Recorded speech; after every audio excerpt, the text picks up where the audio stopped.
Halo, apa kabar? Saatnya Anda menyimak berita Medan bersama saya Ilham Ardiansyah. Sejumlah berita menarik akan kami sajikan untuk Anda dan berikut 3 berita utama hari ini.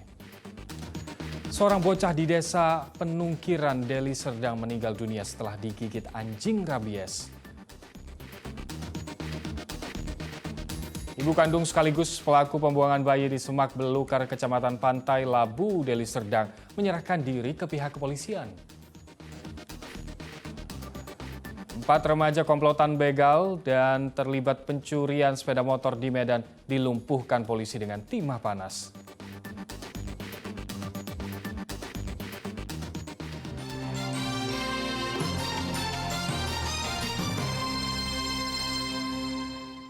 Kita ke informasi pertama. Masih ingatkah Anda dengan penemuan sesosok bayi laki-laki pada 10 Juli di Semak Belukar, Kecamatan Pantai Labu, Deli Serdang? Setelah sepekan berlalu, pelaku akhirnya menyerahkan diri ke pihak kepolisian. Pelaku ternyata ibu kandungnya.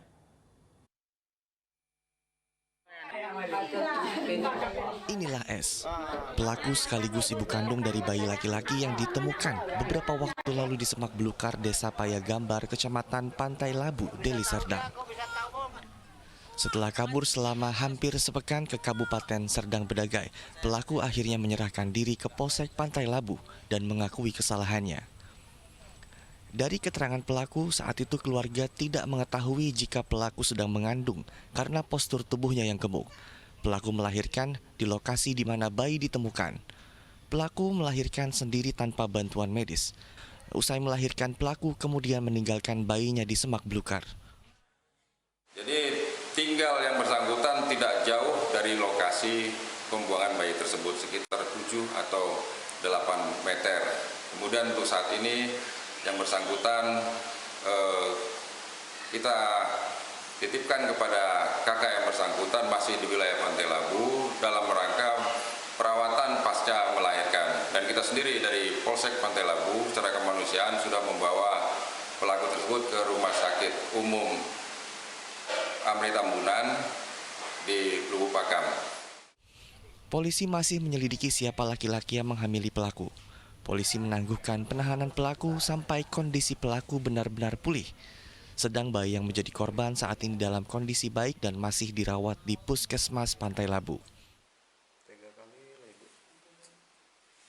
Muhammad Hamdani melaporkan dari Deli Serdang. Seorang bocah di desa Penungkiran, Deli Serdang meninggal dunia setelah digigit anjing. Pihak keluarga menyesalkan karena ada dugaan lambannya penanganan pihak puskesmas dan rumah sakit terhadap pasien sehingga pasien meninggal dunia. Inilah GK, bocah berumur 6 tahun, sebelum menghembuskan nafas terakhirnya di Rumah Sakit Amri Tambunan, Deli Serdang. Bocah malang ini meninggal dunia karena digigit anjing. Sebelum dirujuk di rumah sakit, korban sempat dibawa ke Puskesmas Pancur Batu dan Puskesmas Talun Kenas. Namun korban hanya diberikan obat tanpa disuntik anti rabies. Pihak keluarga korban menunggu ketersediaan vaksin anti rabies, namun hingga 1 bulan, pihak puskesmas tidak kunjung memberikan kabar. Lalu pada tanggal 4 Juli, korban mengalami kejang dan demam tinggi. Setelah dirawat selama 2 hari di rumah sakit, korban akhirnya meninggal dunia. Pihak keluarga menyesalkan kejadian ini. Mereka menilai lambannya penanganan puskesmas dan rumah sakit mengakibatkan GK meninggal dunia. Yang digigit anjing kemarin dulu, ini mungkin sekarang udah reaksinya kambuh, itulah saya bilang. Sibuk lah perawat sama bidan-bidannya semua di Talun Kenas. Nah, terus semua di situ kan mau dikasihnya lagi obat, disuruh pulang. Ini kayak mana caranya ini? Kok dikasih obat? Kami bukan obat ini yang kami perlu.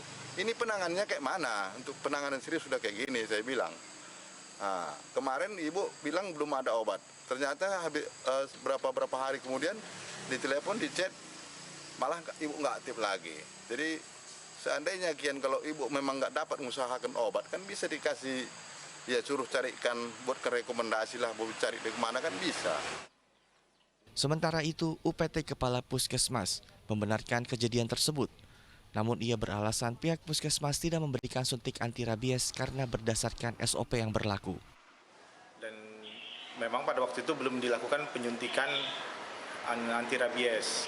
Karena menunggu dari SOP yang kami punya itu anjing ketika sudah menggigit dia harus dikarantina selama 14 hari. Nah, setelah proses 14 hari, apabila anjing tidak menunjukkan gejala dia terkena rabies, maka pasien atau si anak yang tergigit tadi itu terbebas dari rabies.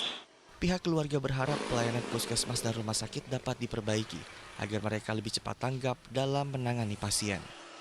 Muhammad Hamdani melaporkan dari Deli Serdang. Disinyalir menjadi tempat peredaran narkoba, polisi menggerebek sebuah kampung di Kelurahan Silayang-Layang, Padang Sidempuan. Namun penyisiran tidak membuahkan hasil. Polisi hanya menemukan barang bukti alat hisap sabu-sabu.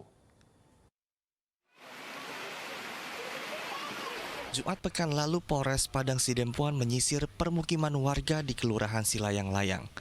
Permukiman ini disinyalir menjadi tempat transaksi narkoba sekaligus tempat untuk mengonsumsi sabu-sabu. Namun operasi ini diduga bocor karena polisi tidak mendapatkan hasil apa-apa, hanya bekas alat hisap sabu-sabu serta bekas plastik kemasan sabu-sabu. Kegiatan operasi rutin ini akan terus kami jalankan seperti yang disampaikan tadi, bahwasanya informasi-informasi dari masyarakat beberapa kantong narkoba tempat menggunakan narkoba ini di Padang Sidempuan terutama salah satunya di lokasi ini. Juga kita lakukan penyisiran, mungkin karena informasi betul karena tidak yang kita masuk ganggang dari itu juga ada yang menginformasikan mungkin dan kita evaluasi nantinya bagaimana caranya kita bisa jalan dan bisa betul-betul mendapatkan hasil. Kelurahan Silayang-Layang menjadi salah satu zona merah peredaran narkoba di Kota Padang Sidempuan. Kendati kerap menjadi sasaran penggerebekan narkoba, para pengedar dan pengguna tetap menjadikan tempat ini sebagai tempat bertransaksi. Tuti Alawiyah Lubis melaporkan dari Padang Sidempuan. Terdakwa kasus penganiayaan yang melibatkan anak kandung AKBP Achirudin Hasibuan menjalani sidang perdana di Pengadilan Negeri Medan. Dalam dakwaan, Achirudin dinyatakan sengaja membantu penganiayaan korban Ken Admiral pada bulan Desember tahun lalu.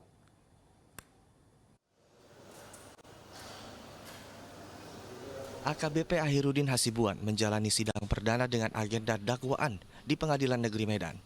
Terdakwa dihadirkan tatap muka di hadapan majelis hakim. Dalam dakwaan yang dibacakan jaksa penuntut umum, Achirudin dinyatakan sengaja membantu penganiayaan korban Ken Admiral pada bulan Desember tahun 2022. Sebagai perwira polisi, Achirudin justru membiarkan penganiayaan yang dilakukan anaknya dan melarang atau menghalangi rekan korban melerai penganiayaan tersebut. Menyikapi dakwaan jaksa, Achirudin melalui penasihat hukumnya tidak melakukan eksepsi. Penasihat hukum terdakwa Joko Situmayang menyatakan ada dakwaan jaksa tidak sesuai yang akan dibuktikan dalam persidangan. Kita tidak mengajukan eksepsi karena kan nanti kita fokus kepada pembuktian saja. Kita pembuktian pada pokok perkara baru lebih efisien menurut kita, makanya kita tidak mengajukan eksepsi. Salah satu yang tidak sesuai apa tadi, Pak? Ada beberapa kejadian karena klien kita kan lebih dominan disangkakan pasal 56, memberikan kesempatan. Jadi ada beberapa tahapan kejadian itu tidak seperti itu. Dan nanti di persidangan akan kita buktikan bahwa Pak AH ini tidak memberikan kesempatan. Kasus ini bermula dari perseteruan antara anak Achirudin, Aditya Hasibuan dengan temannya Ken Admiral. Korban Ken Admiral mendatangi rumah terdakwa untuk meminta pertanggungjawaban kaca spion mobil yang dirusak anak terdakwa. Kasus ini pun menjadi perhatian publik sejak video penganiayaan di rumah keluarga AKBP Achirudin Hasibuan beredar pada 25 April 2023. Perkelahian ini menyeret AKBP Achirudin Hasibuan ke sidang kode etik dengan putusan pemecatan, tapi kini masih dalam tahap banding. Ada pendapat sedikit aja, Bapak. Tuti Alawiyah Lubis melaporkan dari Medan.